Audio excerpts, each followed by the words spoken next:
Chad, you got off the plane the first time. Yes. How many Filipinas were waiting for you at the airport? I heard it's 10 or more. Have you heard of that band, The Beatles? Yeah? It kind of felt like that. Really? Just getting chased. Wow. Kidding. Did you, not like as you that. run through the baggage claim and they chase you down? Yeah, you need to wear like a disguise. You need to wear... But when you came to the Philippines and you settled in the very first time. Yeah. All right, so depends on where you are too. So when I came to the Philippines, I came to Cebu City. I went straight to IT Park, and I did hear things. I heard even from my Filipino friends that they're gonna, likely stare at you or be very friendly and come up to you and talk to you and things like that. The curiosity. Or at a minimum, you can tell they're curious. So it depends on where you go. Like IT Park it's a call center headquarters, sort of a business district, lots of foreigners, lots of expats.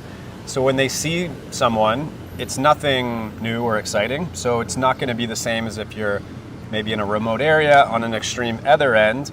And I've been to some of these parts of the Philippines, and it is more like what we're talking about, where, the curiosity is super, super high. You'll get smiles, you'll get looks, and oftentimes they'll say hi and they'll want to start a conversation with you. If you're sitting at a coffee shop, would a Filipina come up to you? Was that a common practice in IT Park in Cebu City? More popular. They call it the city. Not for me. Not for you. In IT Park, did they come up to me?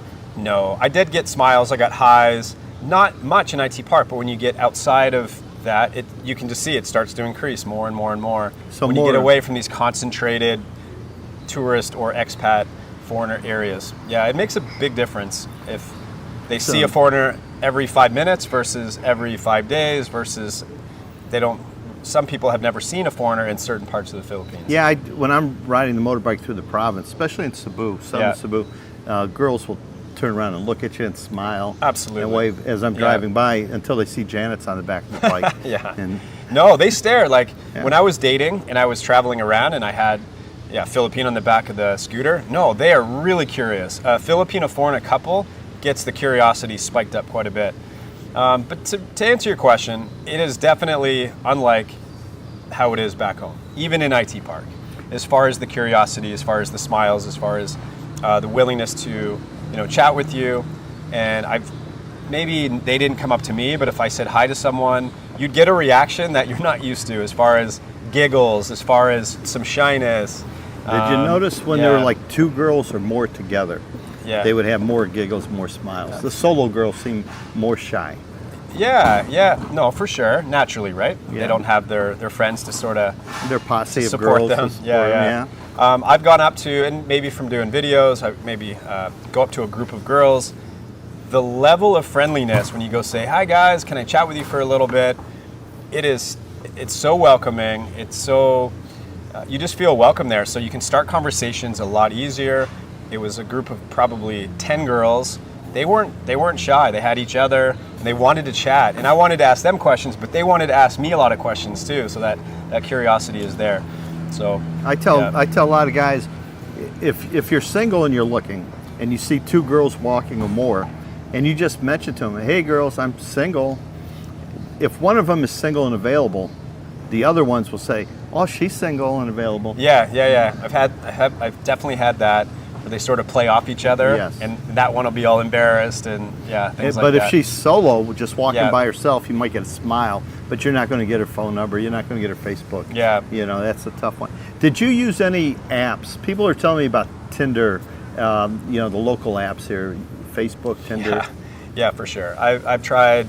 The common ones would be Tinder is very common here. There's one called OkCupid. There's Pina Love, Filipino Cupid, and there's others. So I've used the ones that I've mentioned, and I would say between them, I guess Pina Love and Tinder would be the two that are most popular. Did you use them once you were here in the Philippines? Yeah, for sure. Before I was here, you can set your location and you can start conversations if you're back home, and depends on the app, but usually if you do the paid version, you're going to have way more options as far as fine-tuning where you're searching and all that.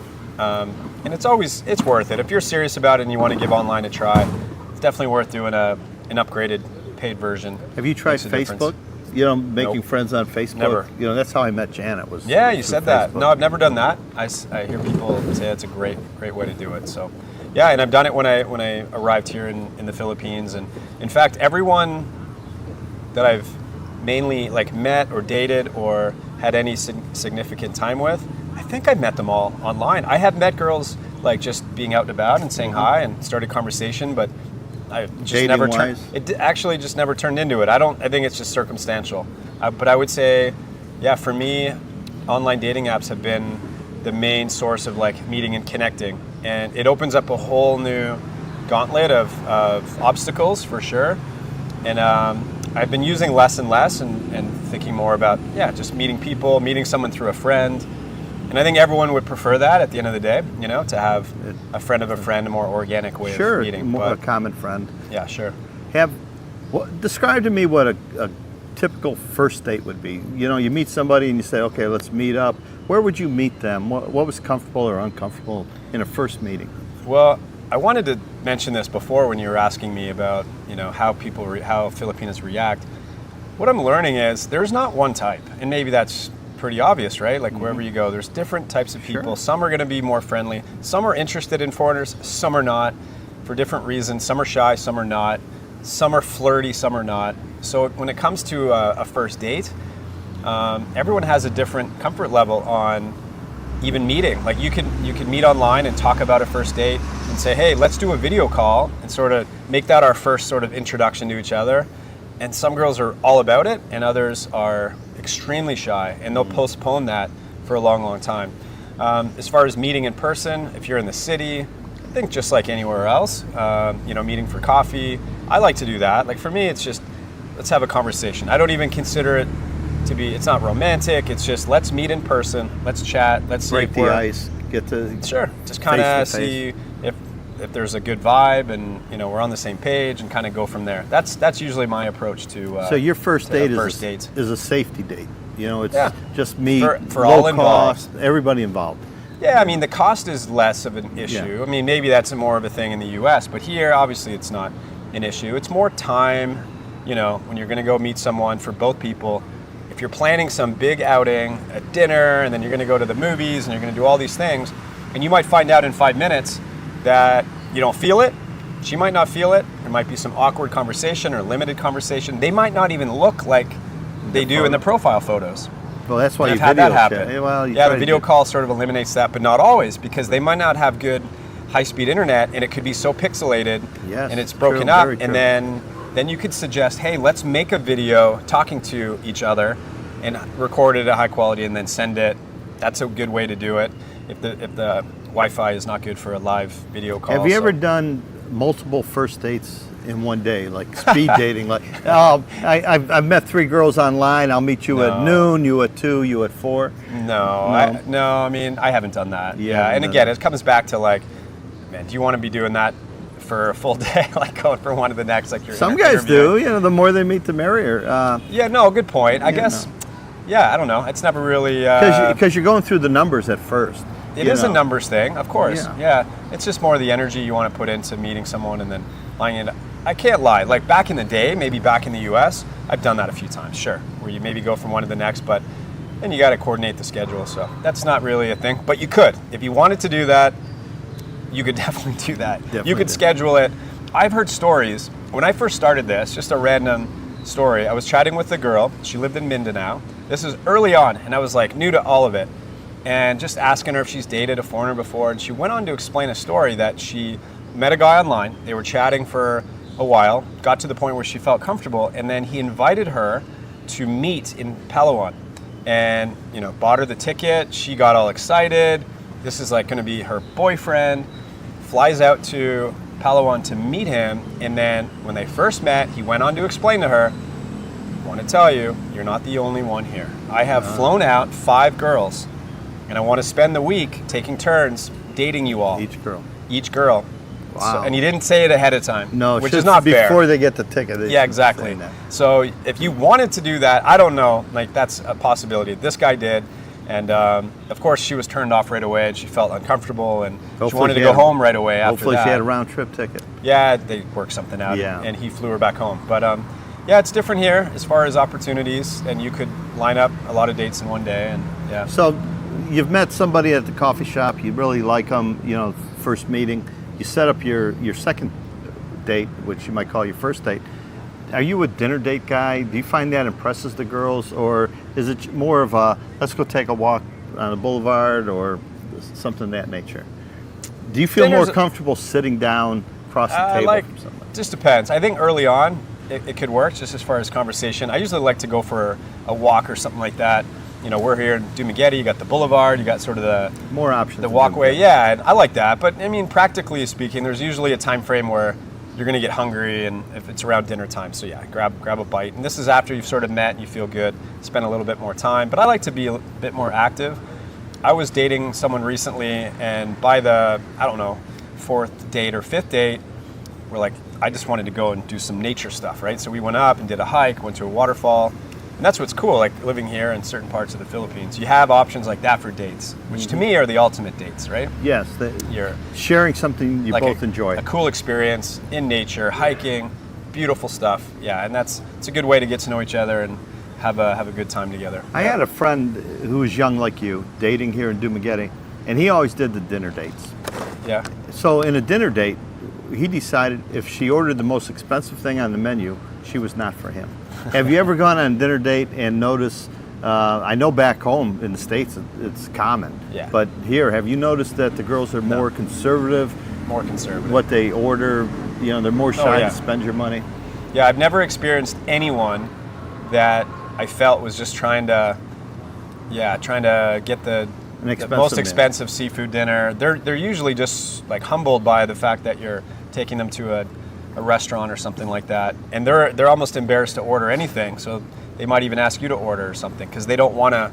This has been my experience. Once you've met and you know they're a nice person, you want to take them out for dinner. The typical response to a good Filipina is like that. Yeah. Yeah, they're embarrassed to. They don't know what is proper to order.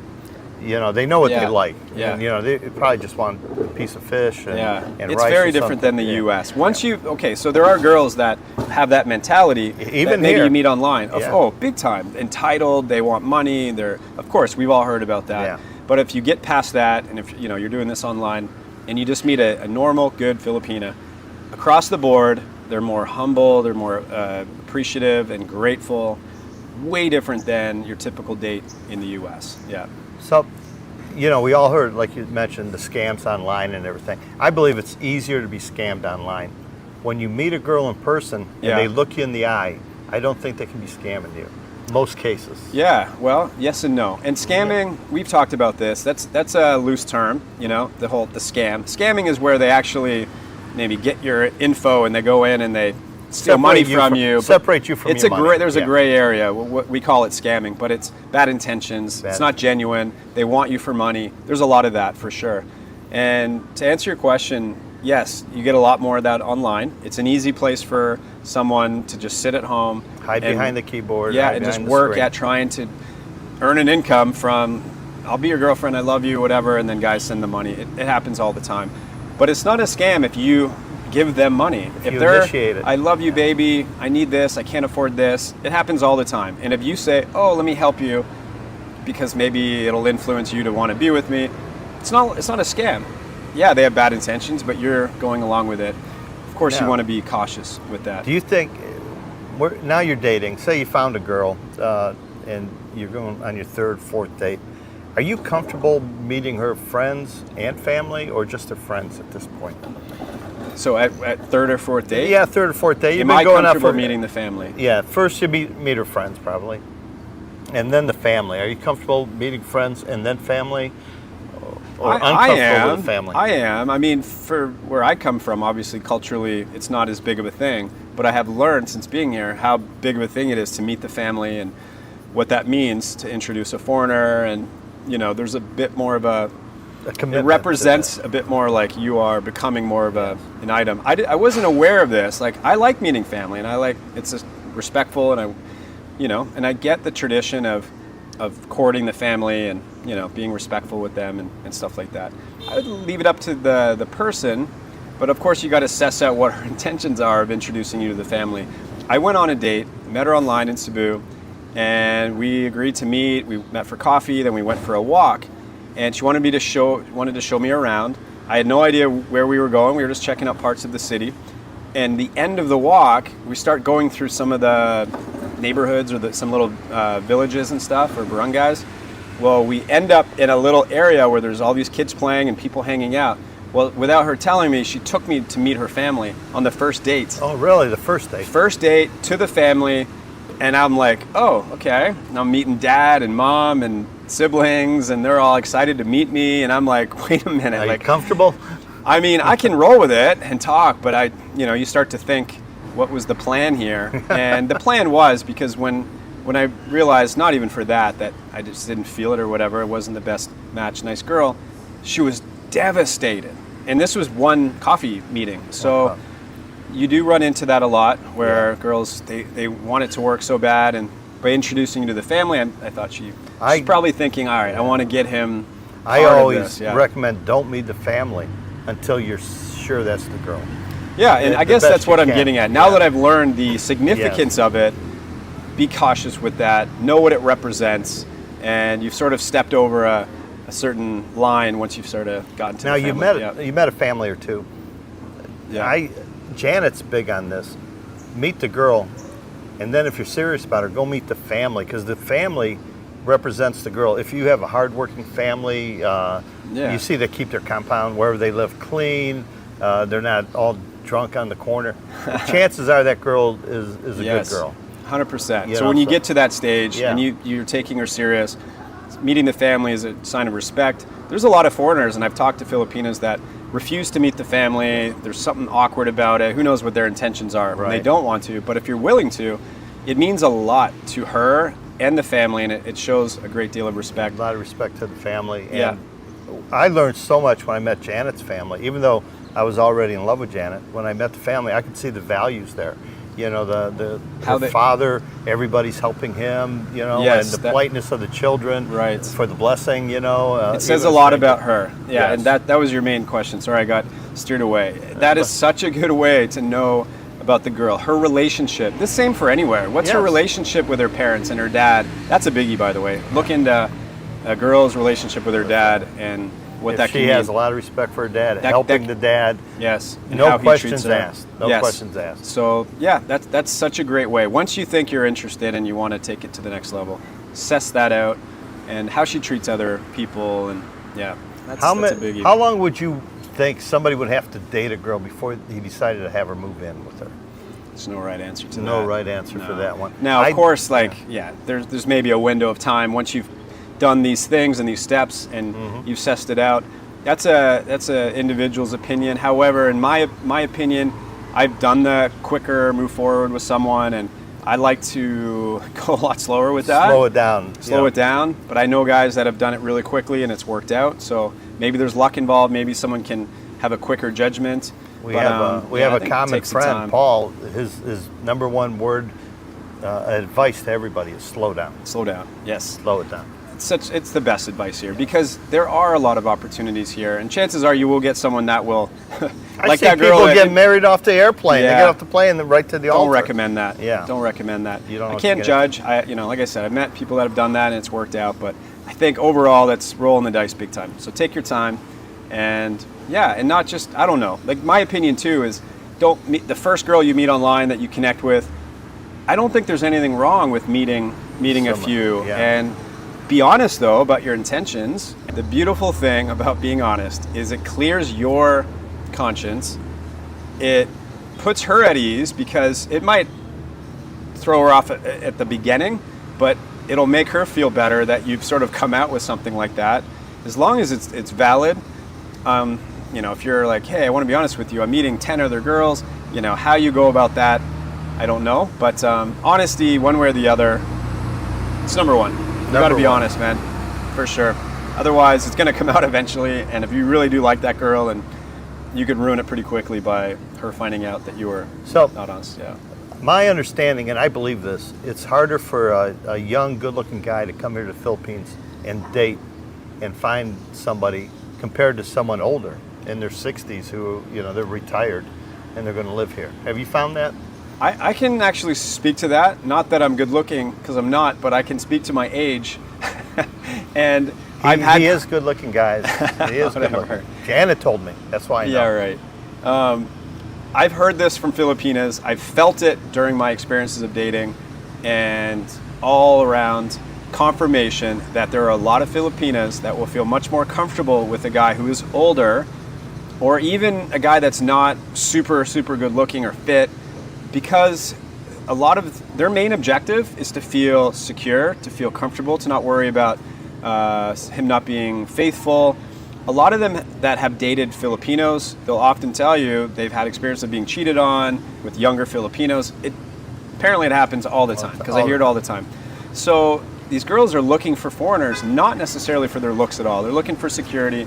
So in that sense, they're older, they're bigger, overweight, whatever. A lot of times they'll go for that, and you will see these couples with these, younger, beautiful girls with guys that are older, or, and what we would say not the best looking or overweight. Yeah, right. Me and Janet. Handsome man next to me, whatever. Yeah. No, I find that no question. Yeah. I've had, just to finish the thought, because I've had girls say, I don't feel comfortable with it, and I have no reason to think this, but I just keep thinking you're hiding something from me, or you're seeing other girls. This happened to me not too long ago, and it just it's kind of odd, right? But it's something that you have to deal with, and I don't know, put on some weight, and well, I don't know about that.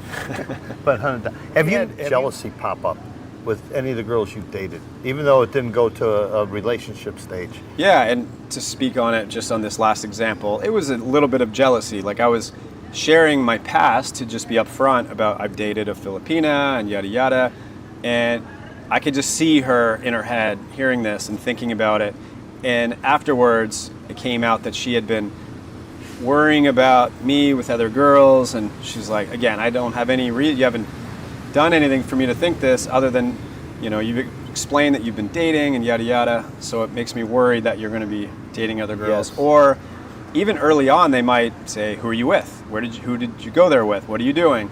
And you're not even in a relationship, and you're just chatting. So you start to see that that's common here, for sure. Have you experienced the nosebleed?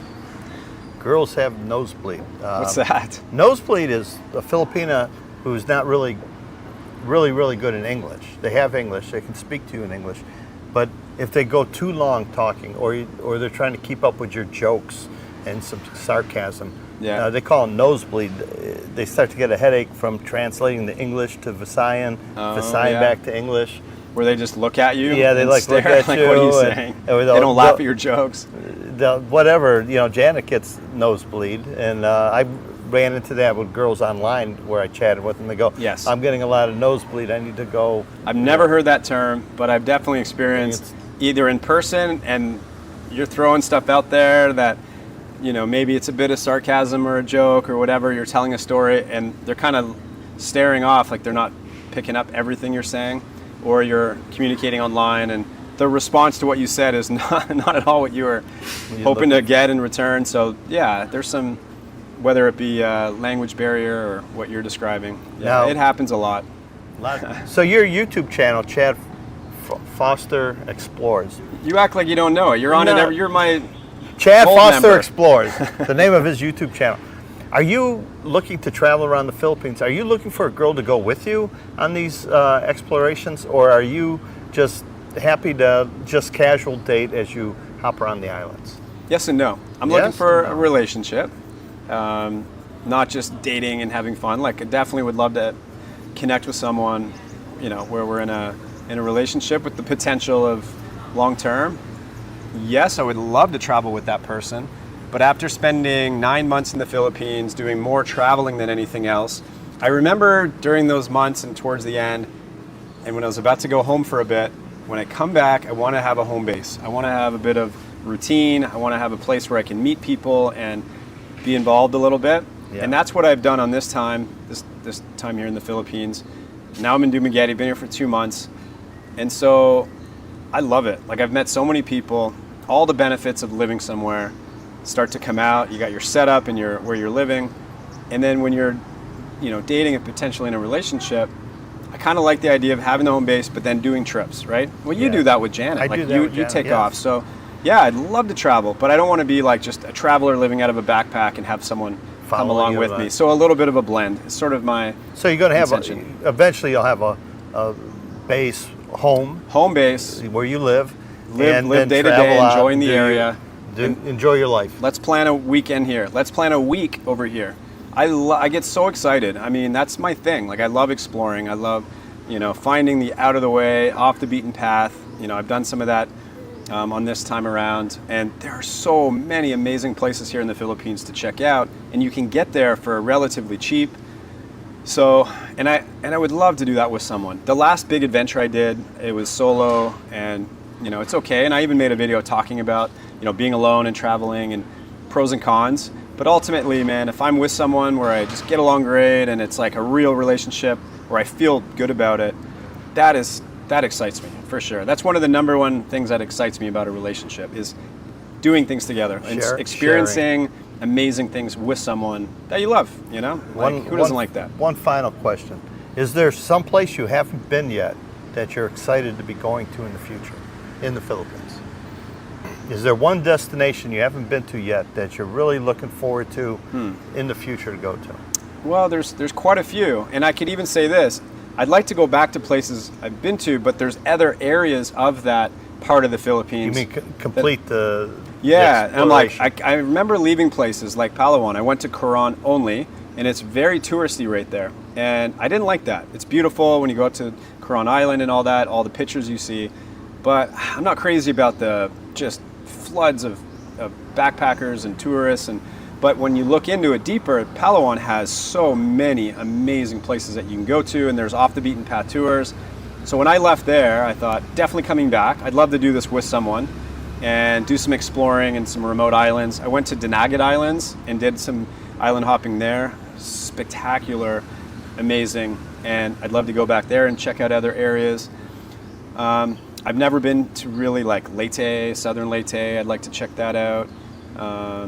Parts of Mindanao. There's waterfalls in Mindanao that I'm opening up to. We've all heard don't go to Mindanao, it's dangerous. When you look into it deeper, I think there are areas for sure you don't go to, but there are some of the most beautiful places in Mindanao that I get excited about checking out. Davao City as maybe a starting point down there, and then kind of take off. So I can't we'll see lots of Mindanao being any less safe than Chicago.